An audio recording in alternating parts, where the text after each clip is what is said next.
Want to learn more about the dynamics between men and women? Then check out the multi-part video series I have explaining the masculine and feminine energies. Access the link and watch it now.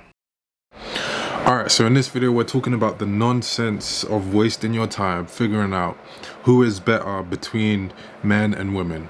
A lot of times in this competitive nature in which the genders have been inspired to go against one another, men versus women, women versus men, girl versus guy, guy versus girl, and all of that rubbish.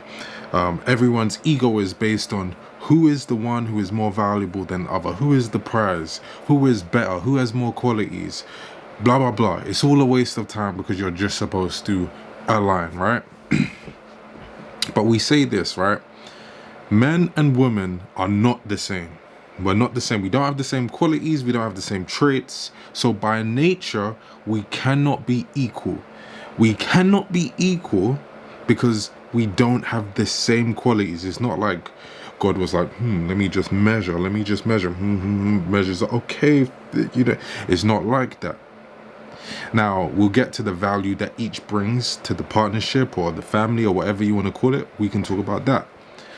But you cannot embrace what it means to be a man and you cannot embrace what it means to be a woman if you don't accept gender differences and say that men and women are not equal. There are things that men can do that women cannot do, or at least do to the ability or capabilities of men. And there are things that women can do that men cannot do, or at least to the capabilities that a woman could do. And that's a great thing. We love gender roles over here. We love gender differences. We love the differences between men and women because that's exactly how you pinpoint the exclusive things that make each gender great. So men and women are not the same and we are not equal. Now, the other side of this is this. Even though our qualities are different, the value that we bring is equal. But it's just that we shouldn't even care that much to like have to say, oh, we're equal, blah blah blah. But it is true that the value that the masculine brings and the value that the feminine brings to each other is equal. Because whenever one is lacking in what they're supposed to do, there's always some sort of chaos, destruction, or loss that everyone suffers, down to the level of the man or the woman or the family together. The relationship will suffer, or the community. So it's supposed to be the case that both parties are supposed to do their job because both sides are valued. The masculine is just as important as the feminine. The feminine is just as important to the masculine. What good would the structure and the logic of the masculine be without the nourishing and the flow and the emotional connection that the feminine brings? You see, both of them it's like a jigsaw puzzle, and they're both fulfilling each part that the other doesn't have or doesn't want to do or doesn't excel in. But you can only do that level of teamwork when you say men and women are not the same. The masculine and feminine are different. And yes, the value that each brings to the situation is equal. To even worry if it's equal is too much time wasted. When it comes to relationships, all you need to do is just have what you want fulfilled. That's it. And if that is more or less than the other person, then it's fine. But everyone has this simplistic mindset of, oh, it's got to be 50-50. That's just a simplistic, basic mindset. And someone with a complex level of critical intelligence is able to say, well, I can give that person what they need, even if it's more or less than what they're giving me in that particular department, right? What I'm getting in that department might be different to them. They might be getting more or less than me, whatever, but I give it to the extent that it fulfills them, and especially to what my capabilities and natural preferences are. And the same thing for them.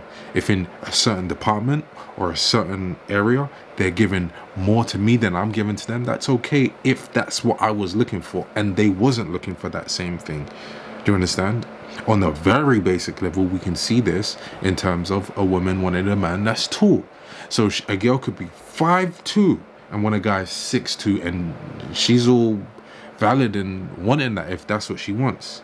But she would never think, well, we're supposed to be the same, we're supposed to be equal, we're supposed to be 50-50, because then she'd be 5'2" getting with a guy that's 5'2". But that doesn't serve her needs from an evolutionary perspective, because a guy who's 5'2" would have been less likely to help her survive compared to the guy that would have been 5'10". So we're looking for what we don't have in the other. So in certain departments, we're not going to be equal. So we're not the same, we're not equal, but what defines which one is more valuable, or which side is more than the other, is really the context what we're looking at in. So you would do well to drop your need to want to be equal and seek to be fulfilled in what you need, which is most likely what you're doing anyway, to be honest. But you need to consciously align yourself with this information so that there's less of a struggle in relationships. There's less of a struggle when men and women are relating, because our mental logic and our consciousness can't get over the fact that we don't need to be the same. Our level of respect for each other should not be determined by us being like the opposite. Anyway, I want to know what you think. Maybe I'm wrong, maybe you disagree, and that's fine. So comment down below, let Reemus know, and I'll see you in the next video. Peace. Want to learn more about the dynamics between men and women? Then check out the multi-part video series I have explaining the masculine and feminine energies. Access the link and watch it now.